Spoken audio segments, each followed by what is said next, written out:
Survey నేను ఉత్తమ్ కుమార్ రెడ్డి కోసం చేయించినారా నాకు అర్థం కాదు. ప్రజలను మమ్మల్ని ఏమనుకుంటున్నారు, మా పార్టీని ఏమనుకుంటున్నారు, మా నాయకులు ఏమనుకుంటున్నారు చేసుకున్నాం.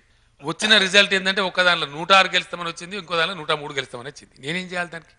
ఇప్పుడు ఒక ఆయన ఏమో నేను సన్యాసం తీసుకుంటాను, నువ్వు సన్యాసం తీసుకుంటే మాకేంది, తీసుకోకపోతే మాకేంది? ఈ సన్యాసాలు తీసుకుని రాజకీయాలు కొత్త కథ అయిపోయింది. గడ్డాలు పెంచుడు, సన్యాసాలు తీసుకున్నాడు, ఇది ఎక్కడి నుంచి వచ్చిందో ఫేషన్ నాకైతే అర్థమైతలేదు. ఇది నువ్వు గడ్డం పెంచుకున్నతోని, నువ్వు సన్యాసం తీసుకున్నతోని రాజకీయాలు ఉంటాయండి నాకు అర్థం కాదు. రాజకీయాలు which way people are concern. ఎవరినైనా సరే మేము ఏదో చేయగలం అని కూడా చాలా కష్టం. కొన్ని సందర్భాల్లో కొంతమందిని ముట్టుకుంటే భస్మం అవుతారు. ఏం జైలుకు పోతారంటే తొక్కమా, నాకు ఉన్నది ఏంది, నేను జైలుకు పోయేది.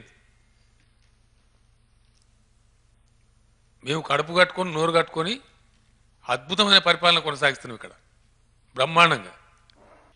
ఇక మాకున్నది ఏంది, మేము చేసిన కుంభకం మేమేం చేయలే.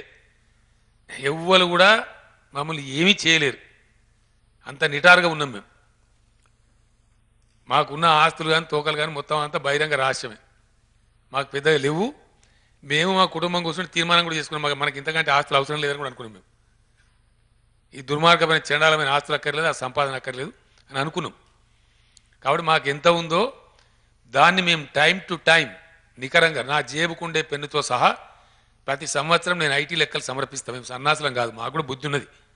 ఇంతకుముందు దొంగ పని చేసిన వాళ్ళు, తప్పు పని చేసిన వాళ్ళు, కుంభకోణాలకు పాల్పడోళ్ళు, అక్రమ సంపాదనకు పాల్పడోళ్ళు భయపడతారు, కానీ మేము భయపడం. కేసీఆర్ భయపడాడు, ఆ అవసరం లేదు కేసీఆర్కు. ముట్టుకొని చూస్తే తెలుస్తుంది కథ ఏందనేది. ఇక్కడనే బ్రదర్, ఇక్కడనే ఇదే కథ. ఇది ఏంటంటే ఆంధ్రప్రదేశ్ రాష్ట్రంలో ఉన్నటువంటి పార్టీలు వాళ్ళు జనానికి స్పష్టత ఇయ్యరు, కేంద్రం కూడా జనానికి స్పష్టత ఇయ్యదు. ఏందండి ఇది తమాషా? కాకపోతే ఏం చెప్పినా కుండ బద్దలు కొట్టినట్టు చెప్పాలి ప్రజలకు, దాన్ని అమలు చేయాలి. మోడీ గారు అన్నారు ప్రత్యేక హోదా ఇస్తా అని, అంటే ఇచ్చి తీరాలి. అనలేదా, నేను అనలేదు ఇయ్య అని చెప్పాలి. ఈ రోజు పొద్దున అక్కడ ప్రజల ఆవేదన పడు, పార్టీల ఆవేదన పడు, ఏంది ఇది? ఇటు ఉండొచ్చునా? ఇట్లా ఏ దేశంలో ఉంటుందండి ఇంత కన్ఫ్యూజన్?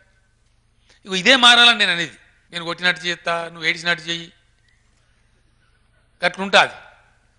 కొడితే నిజంగా కొట్టాలి, ఏడిస్తే నిజంగా గెలవాలి. కానీ ఇటువంటి పద్ధతులలో జరుగుతుంది దేశం. మూసలో ప్రజలను వంచబడుతున్నారు ప్రజలు ఆ వంచన నుంచి బయట పడాలనేదే నా తపన. అందుకోసం తప్పకుండా చేయవలసిన పని, దేవుడు మన్నిస్తే, ఆరోగ్యం సహకరిస్తే, పానం వాటం ఉంటే ఆ పని చేస్తా, గ్యారంటీగా చేస్తా.